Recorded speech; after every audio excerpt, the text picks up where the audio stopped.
자, 들어오셨나요? 기자님들 안녕하세요.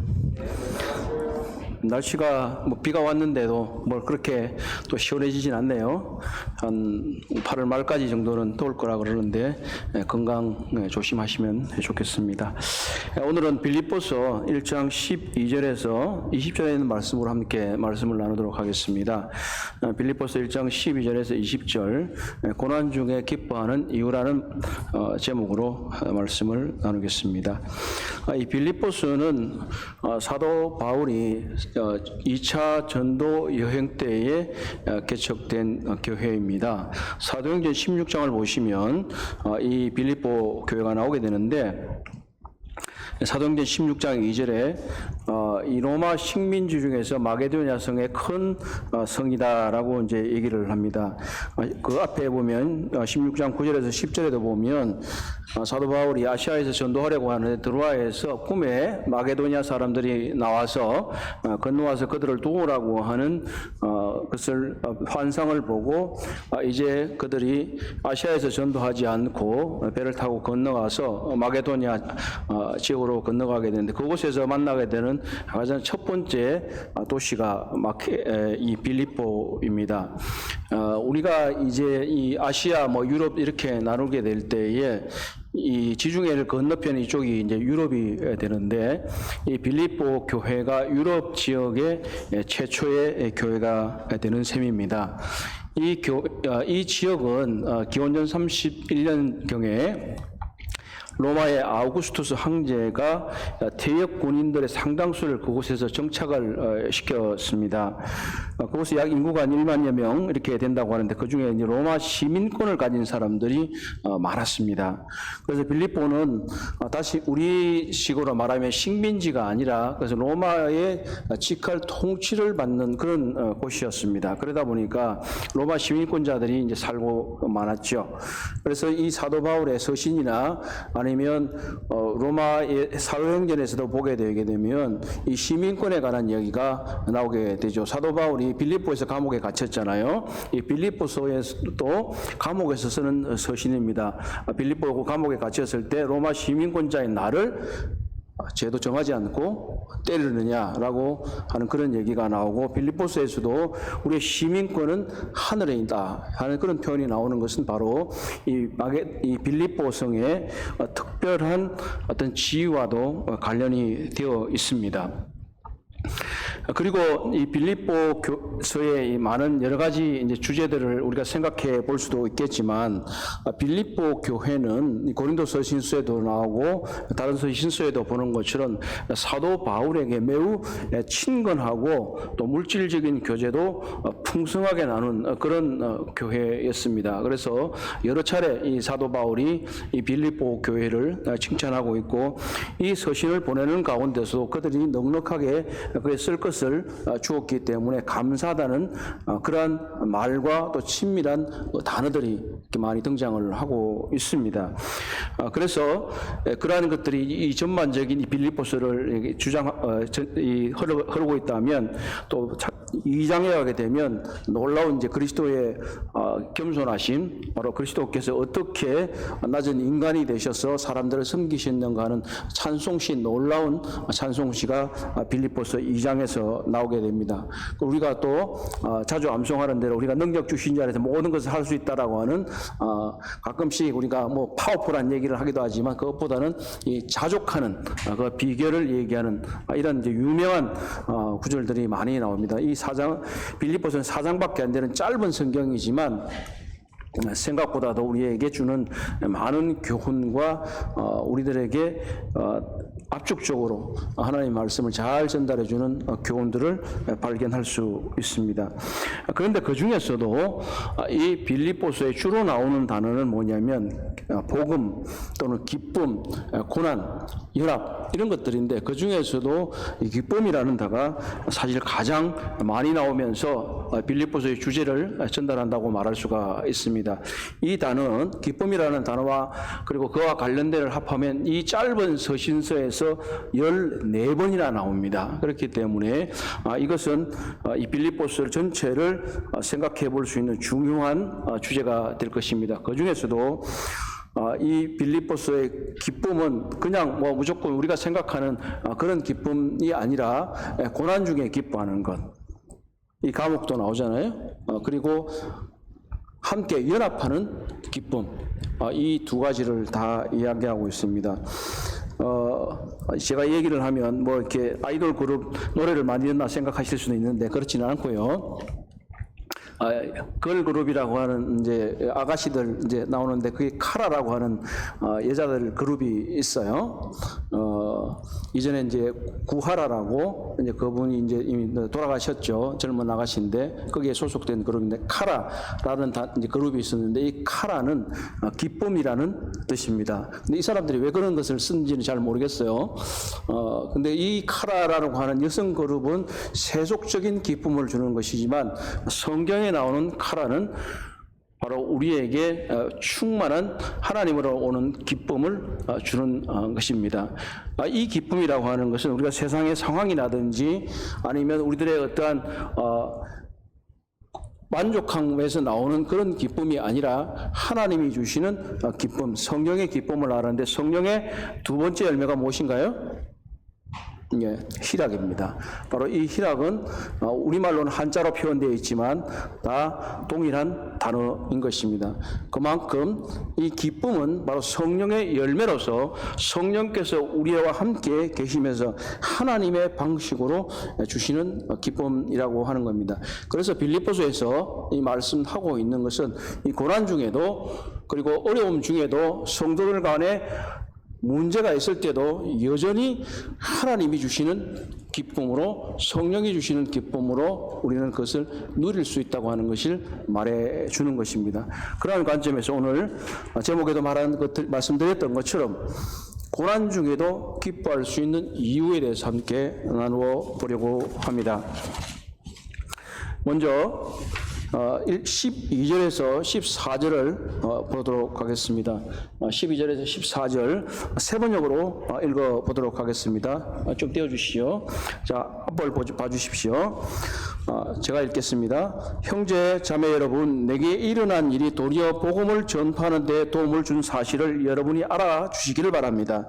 내가 그리스도 안에서 감옥에 갇혔다는 사실이 온 친인대와 그 밖의 모든 사람들에게 알려졌습니다.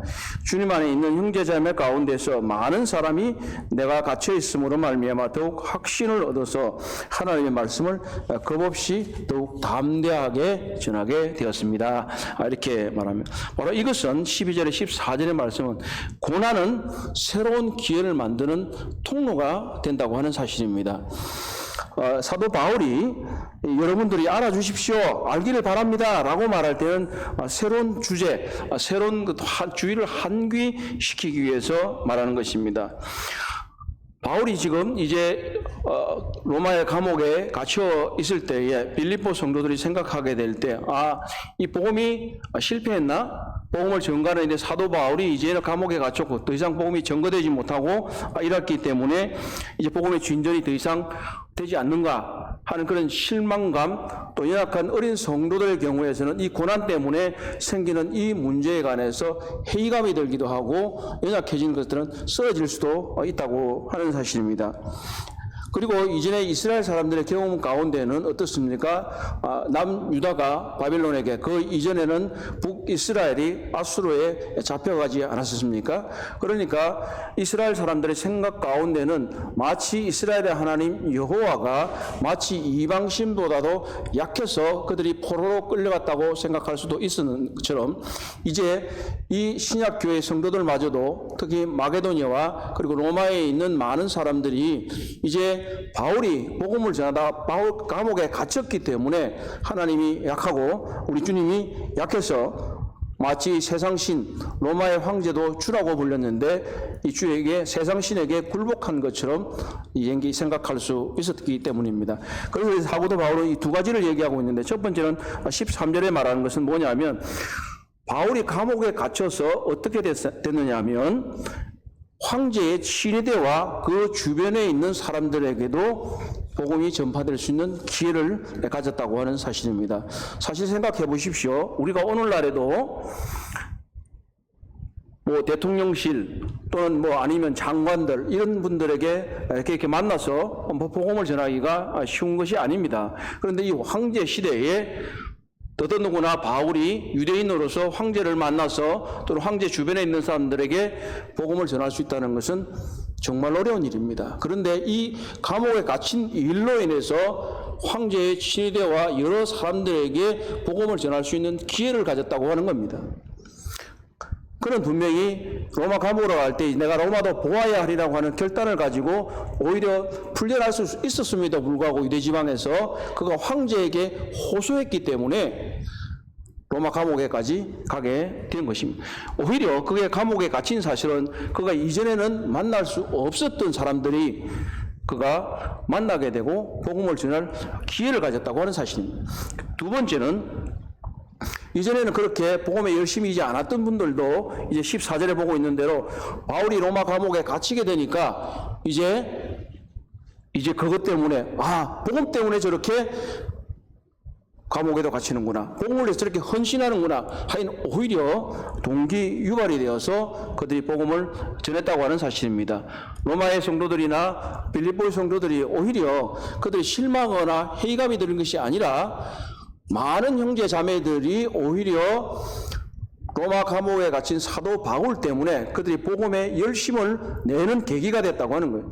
두 가지입니다. 첫 번째는 사도 바울이 감옥에 갇힘으로 말미암아서 로마 황제의 친위대와 여러 사람들에게 복음을 전하는 기회가 생겼다는 것이고, 또 하나는 다른 형제 자매들이 이전엔 열심히 없던 분들까지도 사도 바울을 통해서 이제 그를 본받아서 복음을 전하라고 하는 또 다른 열심이 생겨났다고 하는 사실입니다. 결국 사도 바울의 감옥에 갇힌 것이 마이너스가 아니라 플러스가 되어서 오히려 새로운 복음에 전하는 계기가 되었다고 하는 것입니다.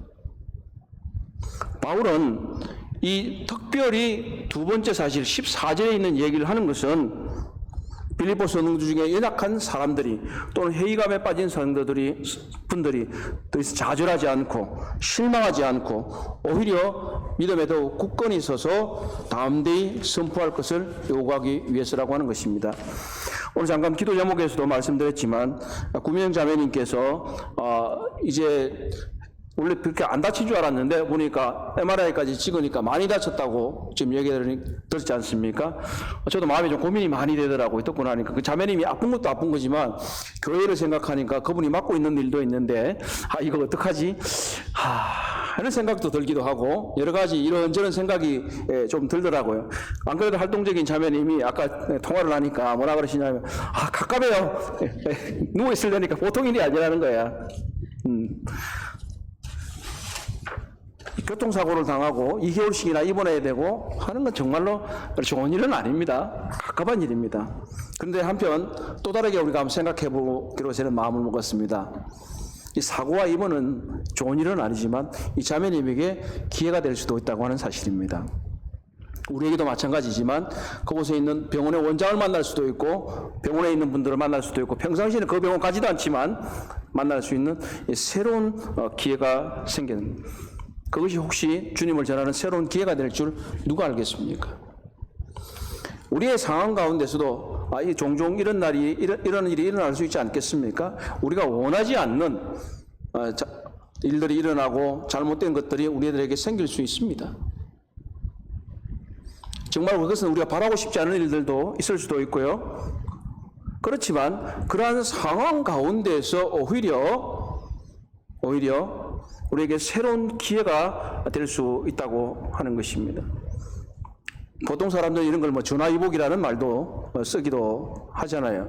근데 우리는 그런 세상적인 개념에서의 전화위복이 아니라 하나님께서 우리의 고난을 통해서 새로운 사람을 만나게 해주시고 또 새로운 기회를 주시고 또 새로운 일을 할 수 있도록 해 주신다고 하는 사실입니다. 사도 바울도 종종 자주 얘기한 것처럼 고난당한 것이 내게 유익이다 하는 말씀은 바로 이러한 것이 아니겠습니까? 그의 감옥에 갇히고로 말미암아 친위대와 그 주변의 많은 사람들을 만날 수 있었고 예수 그리스도의 복음이 그들에게 드러났고 또 이전에는 열심히지 않았던 형제 자매들이 또 열심을 내는 계기를 만들어 주었다면 우리들의 고난도 이와 같을 수 있다고 하는 것입니다. 때때로 우리의 고난이 우리를 너무 짓누른다고 해서 거기에 좌절하거나 실망하지 말고 오히려 우리의 고난이 내 삶에 있어서, 우리 성도들의 삶에 있어서, 우리 가족의 삶에 있어서, 우리 교회에서 새로운 기회를 만드는 통로가 될 수 있으면 있다고 생각해 보면 좋겠습니다. 두 번째로 15절에서 18절은 고난은 반대자를 협력자로 만들기도 한다고 하는 사실을 우리가 볼 수가 있습니다. 화면을 좀 띄워주시고요. 우리 함께 읽어보도록 하겠습니다. 이 부분은 자, 15절에서 18절. 자, 시작. 어떤 사람들은 시기하고 다투면서 그리스도를 전하고 어떤 사람들은 좋은 뜻으로 전합니다. 좋은 뜻으로 전하는 사람들은 내가 복음을 변호하기 위하여 세우심을 받았다는 것을 알고서 사랑으로 그리스도를 전하지만 시기하고 다투면서 하는 사람들은 경쟁심으로 곧 불순한 동기에서 그리스도를 전합니다.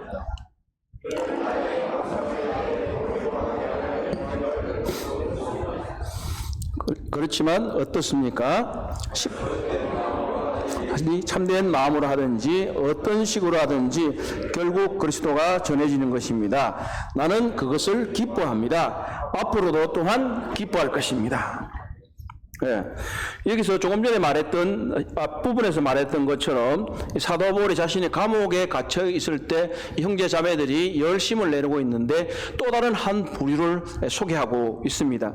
이 사람들은 사랑하는 마음으로 전하는 게 아니라 사도 바울을 그동안 시기하고 질투했던 사람들인데 이제 그러한 사도 바울에게 해를 끼치려는 옳지 않은 동기를 가지고 복음을 전했다고 말합니다. 그런데 사실 이 사람들이 누군지는 잘 알 수가 없어요. 이 사람들이 어떤 의도를 가졌는지 또는 어떻게 사도 바울에게 해를 끼쳤는지는 이 본문만으로는 잘 알 수가 없습니다. 다만 우리가 하나 이해할 수 있는 것은 뭐냐면 사도 바울이 이 사람들을 매도하지 않았다는 것이고 그들의 잘못된 복음을 전하지 않았다고 하는 것이고 예수 그리스도를 전했다고 하고 있는 것입니다. 그렇다면 이제 갈라디아서나 고린도 전후서에서 나타나는 거짓 교사와는 다른 사람들이라고 말할 수가 있습니다. 그리고 빌립보서 3장에 보게 되면 개들을 조심해라 하는 얘기가 나오는데 거기에 나오는 대적자들과 또 다른 사람들이라고 생각해 볼 수 있습니다. 그렇다면 이들은 일반적으로는 건전한 복음을 전했지만 개인적으로 바울과 갈등이 많았던 사람들이라는 것을 알 수 있습니다. 이들은 믿는 사람이었을 것입니다.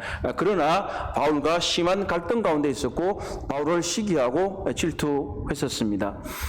초대교회의 역사나 또는 아니면 서신서들을 보게 되면 바울이 이제 말을 잘못한다, 웅변에 능하지 못하다 하는 것, 또 그리고 계속적으로 고린도 후서에서 나왔던 가시가 있어서 고통, 육체적인 연약이 있다는 것, 이런 것들 때문에 바울을 무시하거나 이런 것들을 볼 수 있습니다. 또 다른 이유들로 대적하거나 하는 것입니다.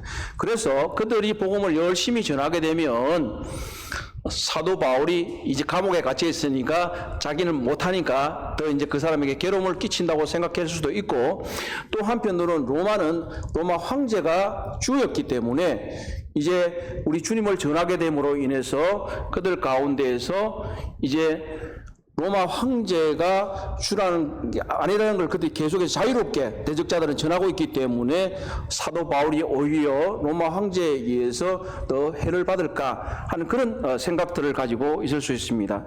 그러나 이 모든 것들은 사실은 정확하게는 우리가 알 수는 없습니다. 그러나 사도 바울을 시기하고 질투해서 그들이 한 것은 틀림이 없는 것 같습니다. 그러나 이 모든 것에도 불구하고 바울은 어떻게 한다고요? 기뻐한다. 기뻐한다. 왜 기뻐합니까?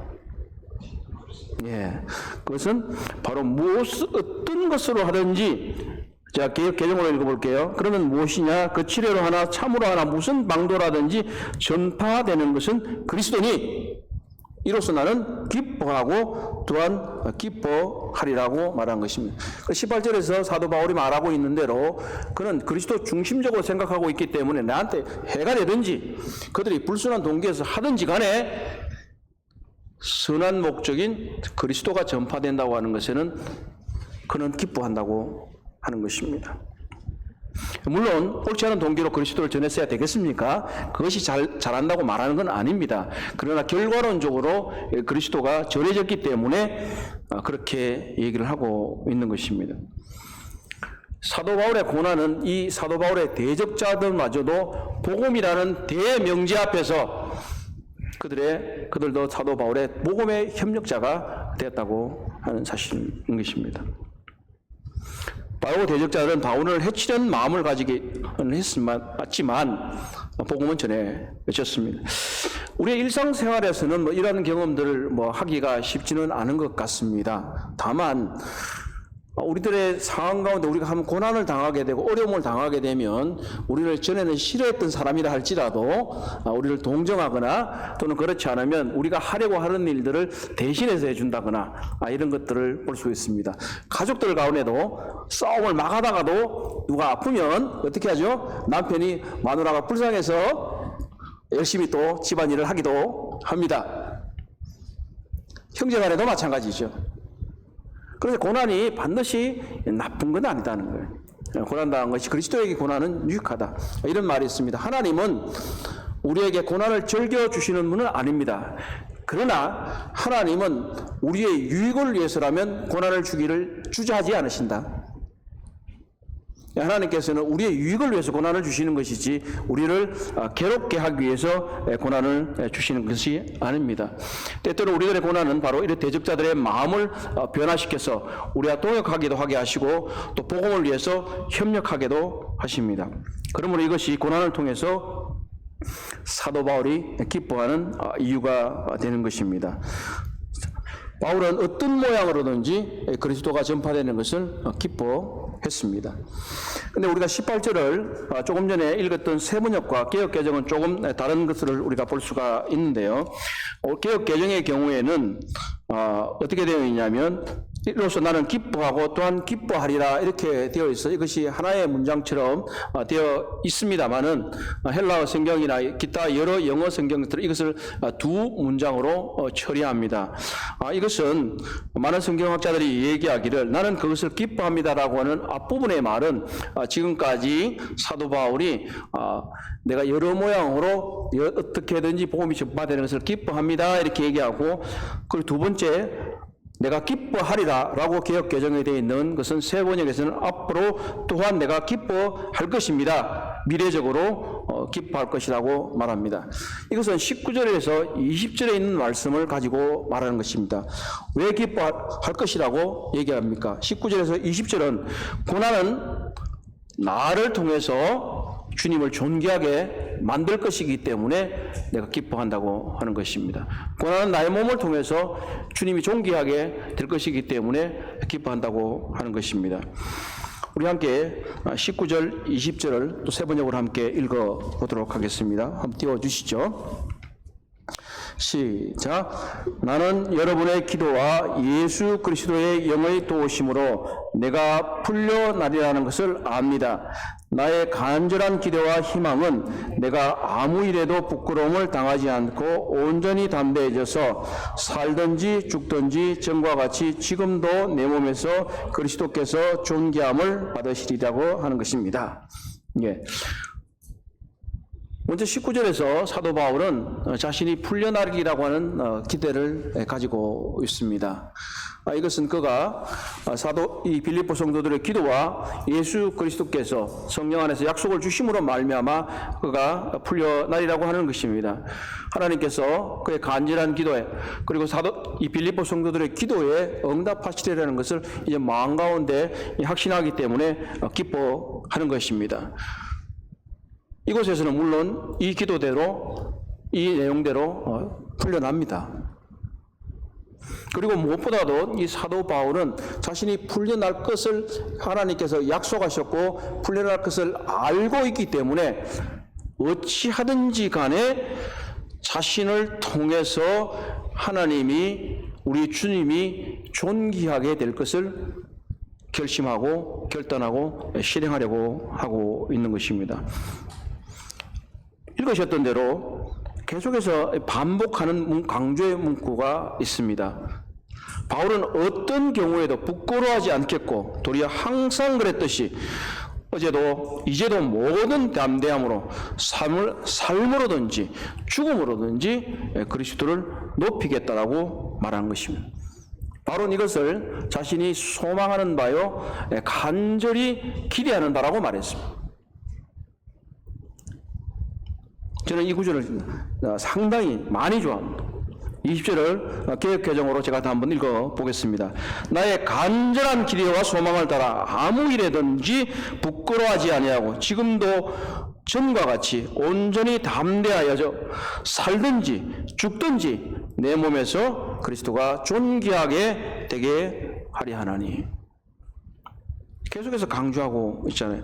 소망은 우리에게 분명한 것을 말하지만 이 간절한 기대는 우리의 어떠한 것들을 불확실하지만 잘 담보되지는 않지만 하나님 앞에 간절하게 바라는 것이 있는 것입니다. 사실 우리말 성경은 간절한 기대라고 되어 있지만 영어 성경들도 이것들을 두 단어로 처리하지만 사실은 이 헬라어는 한 단어입니다. 복합으로 되어 있는데요.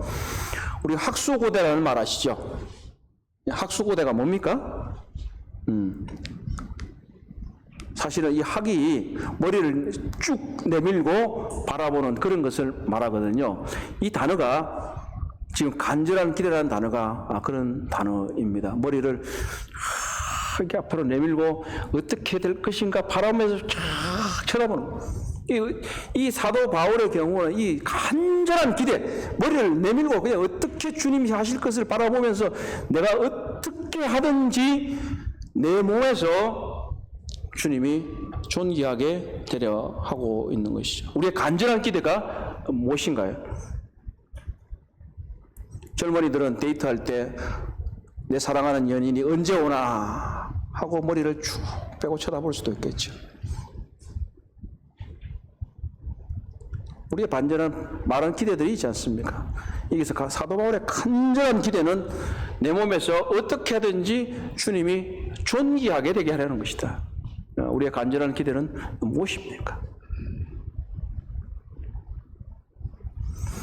우리의 몸이 어떻게 주님께 영광을 돌려드릴 수 있을까요? 오늘의 불신자들이 무엇을 볼 수 있을까요? 하나님이 어디서 보여지나요?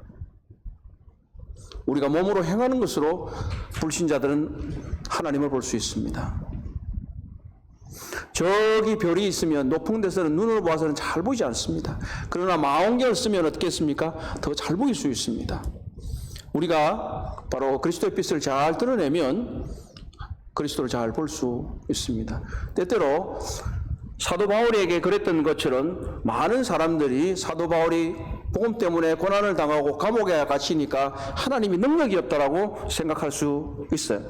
그러나 바울은 어떻게 말했습니까? 오히려 고난 때문에 친인내가 복음을 들을 수 있게 되고 또 다른 형제자매들이 열심을 낼 수 있게 되고 이렇게 되지 않습니까? 아마 많은 불신자들이 우리가 평안하게 사는 것보다는 고난을 통과할 때에 어떠한 태도를 가지고 그 고난을 통과하고 있는가를 통해서 하나님을 볼 수 있을 것이라고 저는 믿습니다. 우리가 고난과 어려움과 고통을 당할 때 세상 사람들과 동일하게 불평하고 불망하고 그리고 험담하고 이렇게 하는지 그렇지 않으면 우리가 하나님 앞에서 이 사도 바울처럼 하나님을 바라보고 오히려 내 삶을 통해서 내가 이 고난을 통과하면서 어떻게 그리스도를 섬기고 어떻게 내 몸 가운데 그리스도가 나타나느냐에 따라서 불신자들은 아마 우리들의 몸으로 행하는 것을 통해서 하나님을 볼 수 있을 것입니다. 그리고 그리스도를 볼 수 있을 것입니다. 절대로 우리들 고난은 헛것이 아닙니다. 이렇게 불신자들에게 믿지 않는 분들에게 빛을 던질 수 있는 것처럼 또한 연약하고 어린 성도들에게 성숙한 성도들이 이 고난을 어떻게 통과하느냐 어떠한 모습으로 통과하느냐에 따라서 연약하고 어린 성도들에게 모범을 보여주고 그들이 그 길을 따라올 수 있도록 하는 것입니다. 사도 바울이 이러한 모범을 보였던 것입니다. 그는 감옥에서 불평하지 않았습니다. 알고 계시는 것처럼 사도행전에서도 보는 것처럼 바울과 실라가 감옥에서 어떻게 했습니까? 그들은 옥에서 노래를 불렀습니다. 찬송을 불렀습니다. 그러면 이 로마 감옥에서는 그렇지 않았겠습니까? 그는 여전히 하나님께 찬송을 올렸을 것입니다. 그리고 하나님을 복음을 주님을 전파했을 것입니다. 우리 모두는 사실은 이와 같이 우리의 고난 가운데 어떻게 하느냐에 따라서 우리가 누구인지를 증명할 것입니다. 그리고 어린 성도들은 그것을 보고 배울 것입니다. 불신자들은 그것을 보고 감화를 받고 주님 앞에 나올 것입니다. 우리의 고난을 당하는 태도가 우리의 삶을 결정하고 우리의 주변에 있는 사람들의 삶을 결정할 것입니다. 그렇기 때문에 우리는 우리의 고난 중에 기뻐할 수 있는 이유는 얼마든지 있다고 하는 사실이고, 우리는 고난은 우리에게 새로운 기회를 만드는 통로가 될 것이고, 고난은 우리의 반대자도 협력자로 만들 수 있을 것이고, 고난은 무엇보다도 나를 통해서 주님이 존귀하게 될 수 있다고 하는 사실입니다. 우리가 이것을 다 명심하고 우리의 고난을 어떻게 통과할 것인지 주님 앞에 기도하면서 행하기를 바랍니다. 기도하겠습니다. 자비하신 우리 아버지 하나님, 참 감사를 드립니다. 하나님께서 사도 바울을 고난에 두셨지만 사도 바울이 주님을 의지함으로 그에게 참으로 놀라운 것들을 행할 수 있도록 하신 것 같이 그의 고난을 통해서 만고에 빛나는 그런 모범을 보여줬고, 그의 고난을 통해서 복음이 전파되고 또 많은 이들이 주님을 향해 열심을 냈던 것처럼 우리 자신들도 이런 사도 바울의 삶을 본받고 우리 고난을 통해서 우리의 몸을 통해서 주님을 존귀히 되시도록 우리가 행하기를 원합니다. 주께서 이 모든 일에 도우시고 성령께서 저희를 인도하여 주십시오. 감사합니다. 우리 주 예수님의 이름으로 기도합니다. 아멘. 예, 감사합니다.